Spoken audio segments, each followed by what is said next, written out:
आत्मा जब शरीर छोड़ती है तो मनुष्य को पहले ही पता चल जाता है। ऐसे में वह स्वयं भी हथियार डाल देता है, अन्यथा उसने आत्मा को शरीर में बनाए रखने का भरसक प्रयत्न किया होता है और इस चक्कर में कष्ट झेला होता है।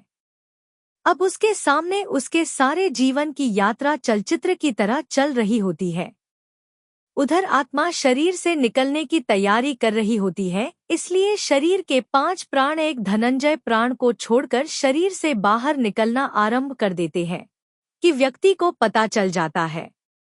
उसे बेचैनी होने लगती है, घबराहट होने लगती है, सारा शरीर फटने लगता है, खून की गति धीमी होने लगती है, सांस उखड़ने लगती है, बाहर के द्वार बंद होने लगते हैं, अर्थात अब चेतना लुप्त होने लगती है और मूर्छा आने लगती है। चेतन ही आत्मा के होने का संकेत है, और जब आत्मा ही शरीर छोड़ने को तैयार है तो चेतना को तो जाना ही है और वह मूर्छित होने लगता है।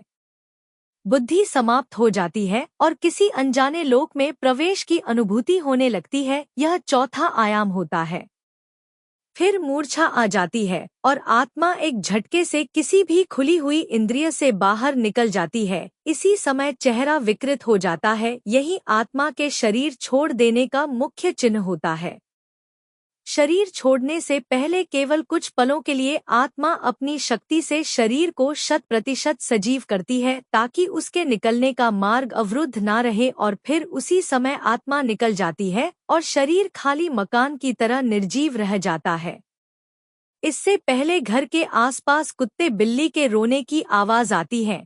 इन पशुओं की आंखें अत्यधिक चमकीली होती है, जिससे यह रात के अंधेरे में तो क्या सूक्ष्म शरीरधारी आत्मा को भी देख लेते हैं।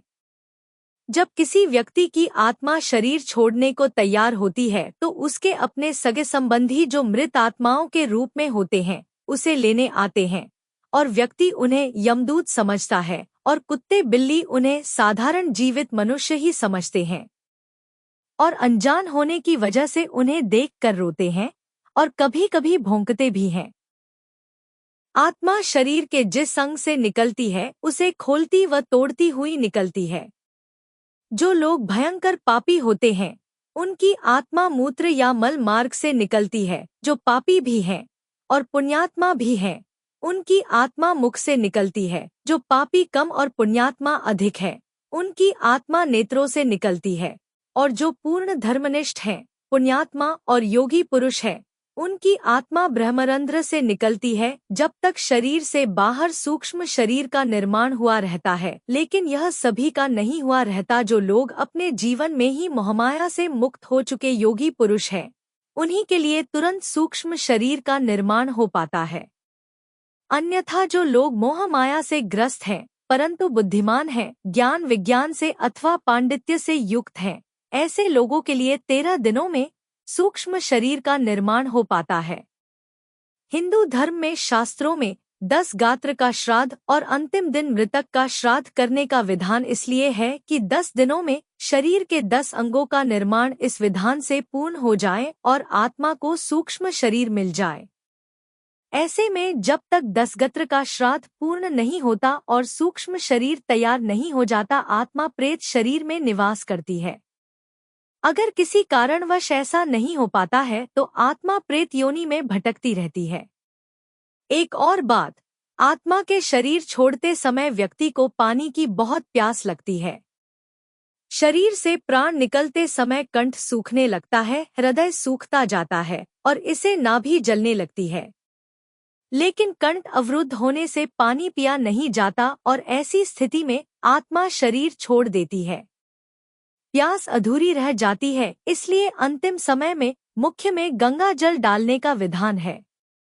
इसके बाद आत्मा का अगला पड़ाव होता है शमशान का पीपल। यहाँ आत्मा के लिए यमघंट बंधा होता है जिसमें पानी होता है। यहाँ प्यासी आत्मा यमघंट से पानी पीती है जो उसके लिए अमृत तुल्य होता है। इस पानी से आत्मा तृप्ति का अनुभव करती है। हिंदू धर्म शास्त्रों में विधान है कि मृतक के लिए यह सब करना होता है ताकि उसकी आत्मा को शांति मिले। आपको इस कहानी कैसी लगी जरूर बताना।